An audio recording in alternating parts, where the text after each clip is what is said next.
구원받은 성도로 한다면 그 삶에도 반드시 성령의 역사가 나타난다는 것입니다. 성령의 역사가 특징이 뭐냐면 작고 큼이 없다는 것입니다.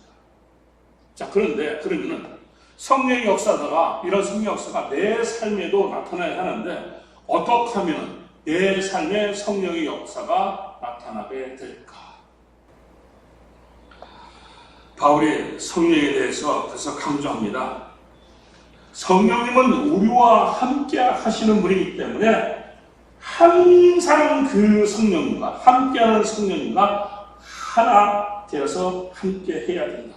이와 같이 성령도 우리의 연약함을 도우시나니, 성령이 함께 하시는 이유는 뭐냐면 우리의 연약함을 도우시기 위해서. 우리는 마땅히 기도할 바를 알지 못하나 어떤 기도를 해야 될지는 모르는 거예요. 왜냐면 성령의 간섭이 없으면 내 생각, 내 뜻대로 기도를 하기 때문에 그런 거예요. 나만을 위한 기도를 하기 때문에 그런 거예요. 그게 마땅히 기도할 바를 알지 못하는가? 그게 나만을 위한 기도. 그건 아니라는 거예요.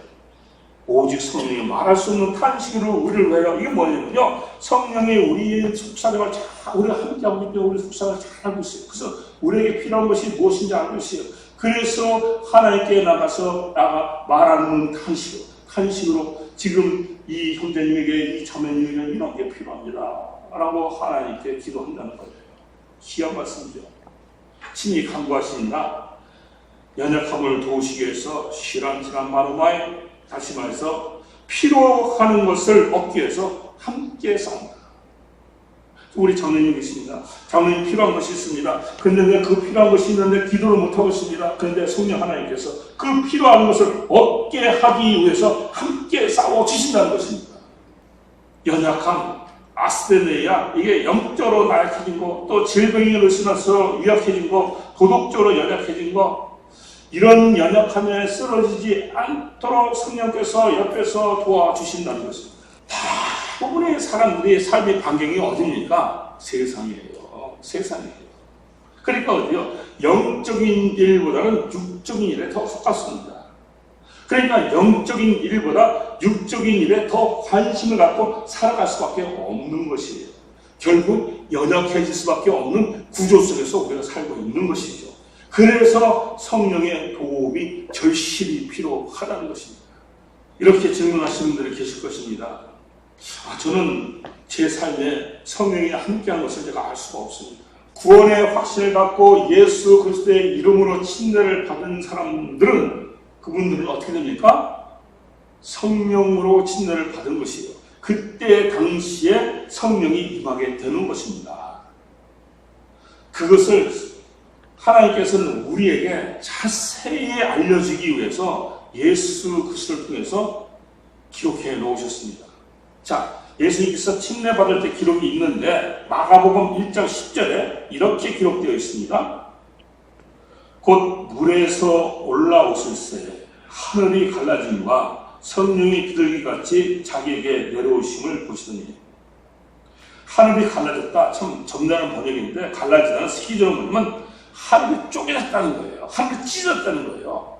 그러니까 어느 그대로 번역을 보면은 예수님께서 침례를 받을 때 하늘이 쪼개졌다는 거예요. 그런데 찢어진 하늘을 통해서 하나님께서 왜 찢어지냐? 찢어진 하늘을 통해서 성령 하나님을 예수님께 보냈다는 거예요. 에이스라고 그러는데 이게 뭐냐면요, 밖에서 안으로 들어간다는 거예요. 그러니까 쪼개진 하늘에서 내려오실 성령 하나님이 예수님이 침례받을 때 예수님 안으로 들어갔다. 이제부터 성령 하나님이 예수님과 함께 사역을 한다는 것을 사람들에게 보여주신 것입니다. 이제 성령께서 예수님 안에 들어오셨습니다. 그래서 우리가 예수 그리스도 이름으로 침례를 받게 되면 바로 예수 그리스도 안에 들어가신 그 성령 하나님께서 우리 안에 임재하게 되는 것입니다. 그러니까 예수 그리스도 이름으로 침례를 받은 사람들은 성령이 있습니까? 없습니까? 있지요. 그래서 이 성령 침례는 인생에 한 번 있는 일입니다. 성령이 들어왔다 나갔다. 지금은 그렇게 하지 않습니다. 그렇게 하지 않습니다. 세상의 자녀에서 하나님의 자녀로 식물이 바뀐 것이다. 두 번째는 회방하지 말아야 됩니다. 그러면 모든 사람에게 성령의 도움이 임하는가? 아니라는 거예요. 아니라는 거예요. 모든 사람에게 성령이 있는데 성령의 도움이 모든 사람이 일어나지 않는다는 거예요. 마태복음 12장 31절 32절 그러므로 내가 너희에게 이르노니 사람의 모든 죄와 회방은 사하심을 얻되 성령을 회방하는 것은 사하심을 얻지 못하겠고 또 누구든지 말로 인자를 거역하면 사하심을 얻되 누구든지 말로 성령을 거역하면 이 세상과 오는 세상에도 사하심을 얻지 못한다. 와우, 이거 무서운 말씀이에요.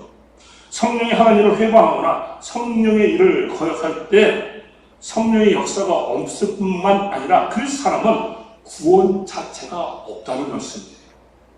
성령이 하나님을 부정하거나 회방, 다시 말해서 블라스미아라고 해갖고 중상하고 비방하고 모략하고 그게 있을 수가 있는 일이야 저쩌고 하는 거 이런 행동하는 것은 용서를 받지 못한다는 거예요. 이런 행동을 하는 사람들은 구원받지 못한 사람이 하는 일이라 이런 얘기예요.